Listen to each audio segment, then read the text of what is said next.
Hi everybody, this is Jennifer Kronk, and this is a very brief screencast to show you how you can log into the Chrome browser. So the Chrome browser, to start off with, is this little guy right here. It's a pinwheel with three colors, red, yellow, green, with a blue center. Whenever you're using your Google Apps for Education items or your apps, you want to make sure that you are logged in to the Chrome browser. Now, you may or may not, when you open up the Chrome browser, get this option to set up Chrome. The way I normally sign into Chrome is I go to these three lines over here, which is where I find Settings. When I click on Settings, I have the option to sign into Chrome right here. And this is where we're going to put in our Google Apps credentials.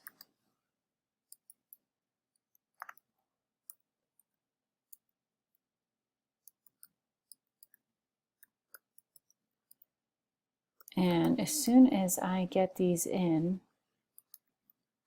and hit enter, you will see that Chrome is going to prompt me, do I want to link my data? And absolutely I do.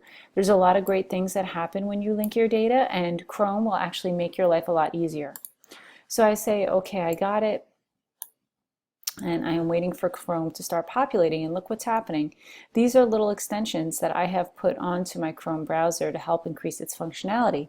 And I'm happy to go over these things with you in the future. But for this training, we're just going to get to the basics. So I've logged into Chrome. The color of this is actually probably going to change because I have several different windows for different accounts. So this is my Hastings account. You'll see that I have my Dobbs Ferry account is a different color. So that's just one of the things that helps keep me organized. While I'm waiting for it to finish populating, I am now going to go to drive.google.com. I am logged in now to my Chrome browser, so I'm also logged into my Google Apps. That's one of the great things about logging into the Chrome browser. Now I wanted to bring you to the Drive so I could go over just some basics with you. Here we're looking at my Google Drive. Over here we have our labels. My drive is red because that's where I am right now. If I click on Shared with Me, I am now looking at things that are only shared with me.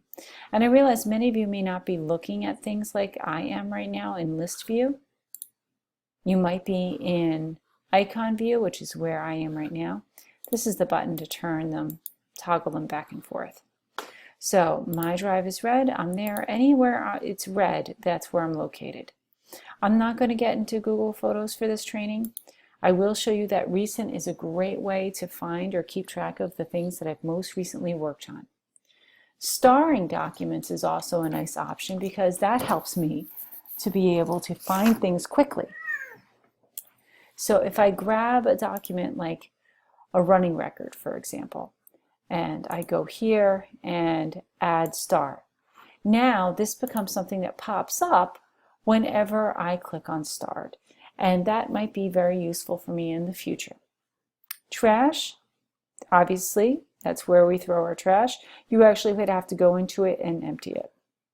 Now, I have this little, on my drive, I don't have any folders. If I were to have a folder in here, I would automatically get that little caret or that arrow off the left-hand side. So I can actually create a folder so you can see.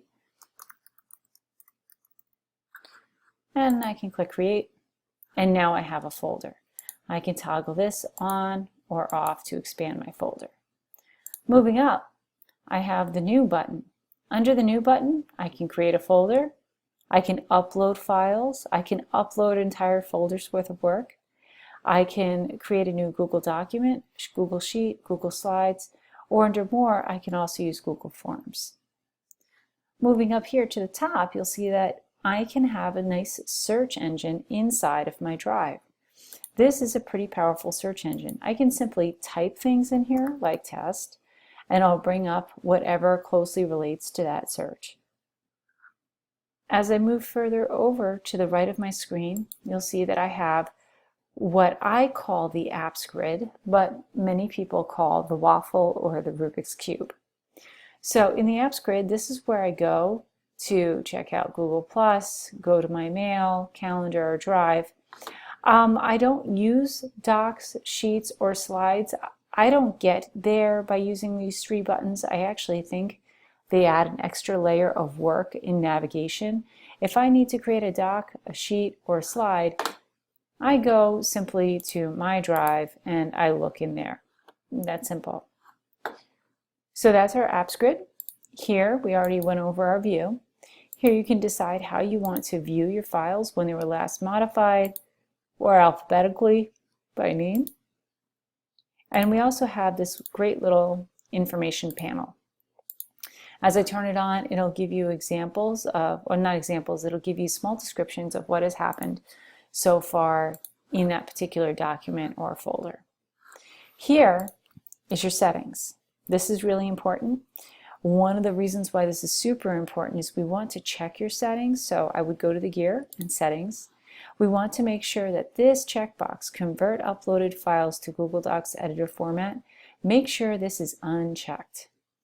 This is a separate tutorial, but I prefer that you leave this unchecked because I don't want some of you to lose your animation in your slideshows for your PowerPoints.